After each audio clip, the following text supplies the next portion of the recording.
Izakhamuzi zalapha zihlalele ovalweni njengoba izibhamu ziqhuma mihla namalanga.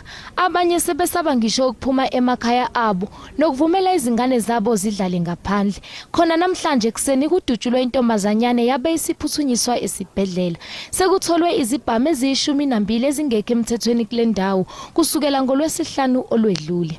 My daughter is in matric this year, and just for her to go to school in the morning is a hassle. Now we even have to go and collect her from school. That's how bad it is. We wake up knowing that, listen, yeah, I need to take my daughter to school, but we fear. We don't even take them early. We just wait for everything to calm down. And that's not right the way we're living. We want to know why is this happening, because we have kids that's living here.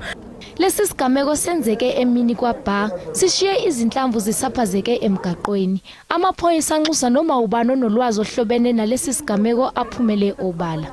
What is happening? We are following information. The community have come forward giving us information, but at some stage what is killing us? People, they don't want to come forward and write statement as witnesses. They say they are afraid of their lives. Amaphoisa yaqhubeka nokuqapha isimo kule ndawo.